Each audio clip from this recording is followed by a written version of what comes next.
to refuse to believe there are any circumstances sufficiently strong to defeat you in the accomplishment of your purpose, to act promptly and decisively when your course is clear, and to keep constantly aware of the fact that you are, at this moment, standing in the middle of your own acre of diamonds, as Russell Conwell used to point out.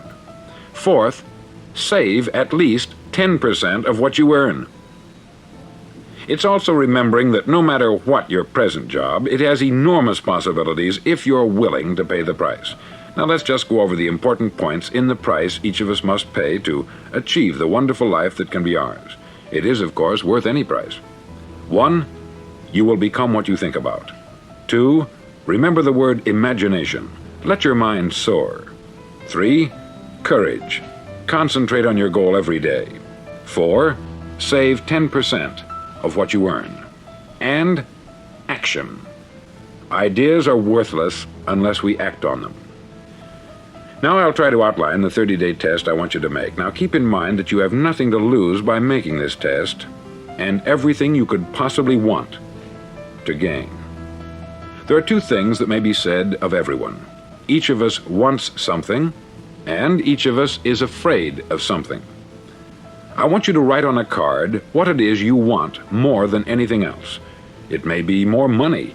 Perhaps you'd like to double your income or make a specific amount of money. It may be a beautiful home. It may be success at your job.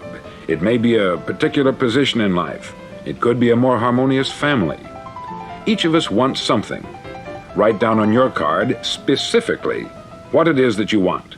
Make sure it's a single goal and clearly defined. You needn't show it to anyone, but carry it with you so that you can look at it several times a day. Think about it in a cheerful, relaxed, positive way each morning when you get up, and immediately you have something to work for, something to get out of bed for, something to live for. Look at it every chance you get during the day and just before going to bed at night.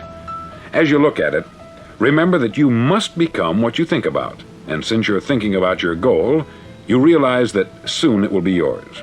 In fact, it's yours really the moment you write it down and begin to think about it. Look at the abundance all around you as you go about your daily business. You have as much right to this abundance as any other living creature. It's yours for the asking. Now we come to the difficult part. Difficult because it means the formation of what is probably a brand new habit, and new habits are not easily formed. Once formed, however, it'll follow you for the rest of your life. Stop thinking about what it is you fear. Each time a fearful or negative thought comes into your consciousness, replace it with a mental picture of your positive and worthwhile goal. There will come times when you will feel like giving up. It's easier for a human being to think negatively than positively. That's why only 5% is successful. You must begin now to place yourself in that group. For 30 days, you must take control of your mind. It will think only about what you permit it to think. Each day for this 30-day test, do more than you have to do. In addition to maintaining a cheerful, positive outlook, give of yourself more than you've ever done before. Do this knowing that your returns in life must be in direct proportion to what you give.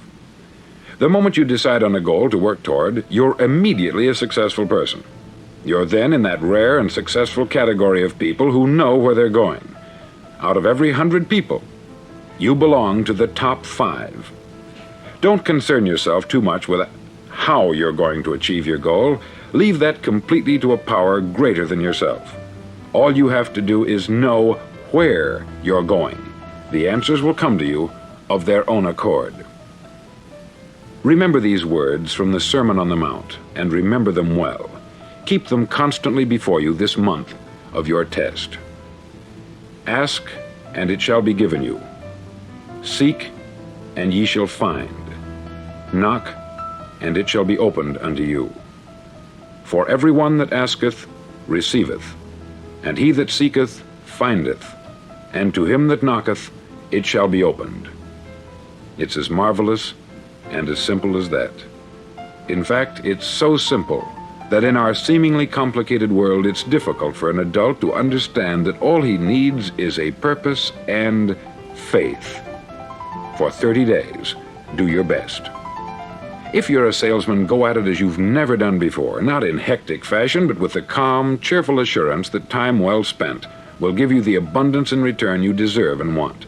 If you're a homemaker, devote your 30-day test to complete giving of yourself without thinking about receiving anything in return, and you'll be amazed at the difference it makes in your life. No matter what your job, do it as you've never done it before for 30 days. And if you've kept your goal before you every day, you'll wonder and marvel at this new life you've found.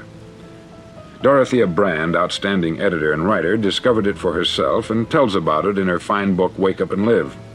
Her entire philosophy is reduced to the words, act as though it were impossible to fail.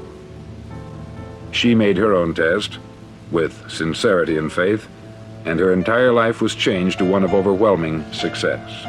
Now you make your test for 30 full days. Don't start your test until you've made up your mind to stick with it. You see, by being persistent, you're demonstrating faith. Persistence is simply another word for faith. If you didn't have faith, you would never persist. If you should fail during your first 30 days, by that I mean suddenly find yourself overwhelmed by negative thoughts, you've got to start over again from that point and go 30 more days. Gradually, your new habit will form until you find yourself one of that wonderful minority to whom virtually nothing is impossible. Don't forget the card. It's vitally important as you begin this new way of living. On one side of the card, write your goal, whatever it may be. On the other side, write the words we've quoted from the Sermon on the Mount. Ask, and it shall be given you. Seek, and ye shall find. Knock, and it shall be opened unto you. In your spare time during your test period, read books that will help you. Inspirational books like the Bible, Dorothea Brand's Wake Up and Live, The Magic of Believing by Claude Bristol, Think and Grow Rich by Napoleon Hill, and other books that instruct and inspire. Nothing great was ever accomplished without inspiration. See that during these crucial first 30 days, your own inspiration is kept at a peak. Above all, don't worry.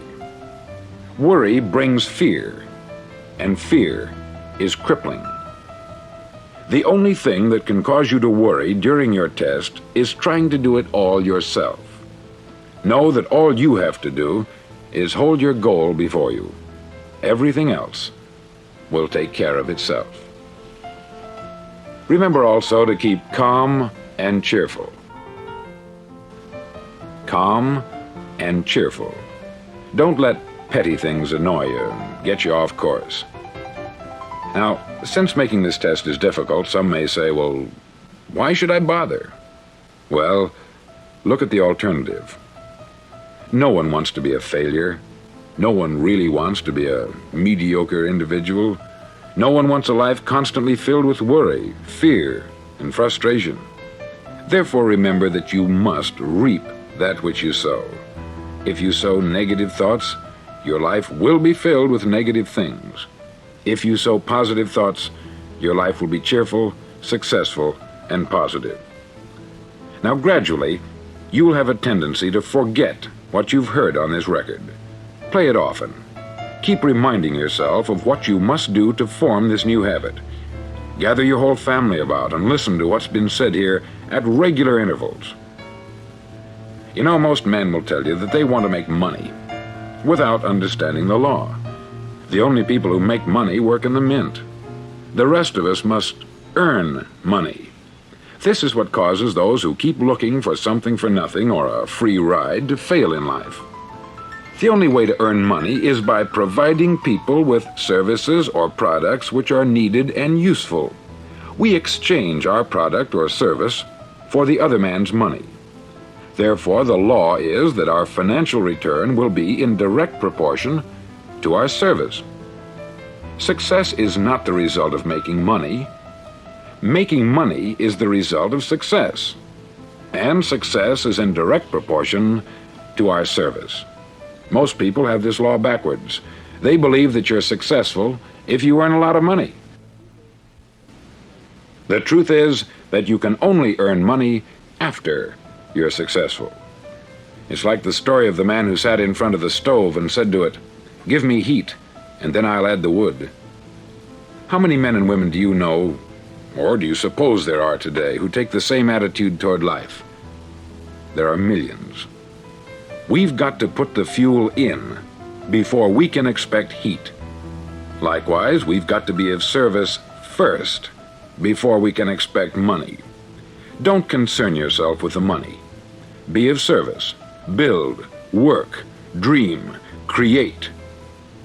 Do this, and you'll find there's no limit to the prosperity and abundance that will come to you. Prosperity is founded upon a law of mutual exchange. Any person who contributes to prosperity must prosper in turn himself. Sometimes the return will not come from those you serve, but it must come to you from someplace, for that is the law. For every action, there is an equal and opposite reaction. As you go daily through your 30-day test period, remember that your success will always be measured by the quality and quantity of service you render, and money is a yardstick for measuring this service. No man can get rich himself unless he enriches others. There are no exceptions to a law. You can drive down any street in America and from your car estimate the service that's being rendered by the people living on that street. Had you ever thought of this yardstick before? It's interesting. Some, like ministers and priests and other devoted people, measure their returns in the realm of the spiritual, but again, their returns are equal to their service. Once this law is fully understood, any thinking person can tell his own fortune. If he wants more, he must be of more service to those from whom he receives his return. If he wants less, he has only to reduce this service. This is the price you must pay for what you want. If you believe you can enrich yourself by deluding others, you can only end by deluding yourself. It may take some time, but just as surely as you breathe, you'll get back what you put out. Don't ever make the mistake of thinking you can avert this. It's impossible. The prisons and the streets where the lonely walk are filled with people who tried to make new laws just for themselves. We may avoid the laws of man, but there are greater laws that cannot be broken. An outstanding medical doctor recently pointed out 6 steps that will help you realize success. 1. Set yourself a definite goal. 2. Quit running yourself down. 3. Stop thinking of all the reasons why you cannot be successful, and instead think of all the reasons why you can. 4.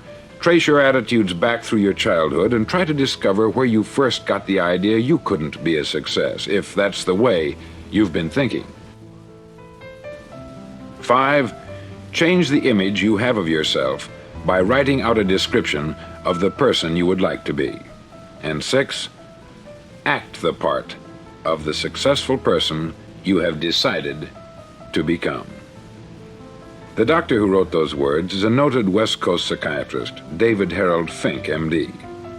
Do what all the experts since the dawn of recorded history have told you you must do. Pay the price by becoming the person you want to become. It's not nearly as difficult as living unsuccessfully. Make your 30-day test. Then repeat it. Then repeat it again. Each time it will become more a part of you until you'll wonder how you could ever have lived any other way. Live this new way, and the floodgates of abundance will open and pour over you more riches than you may have dreamed existed. Money? Yes, lots of it. But what's more important, you'll have peace. You'll be in that wonderful minority who lead calm, cheerful, successful lives. Start today. You have nothing to lose, but you have a life to win.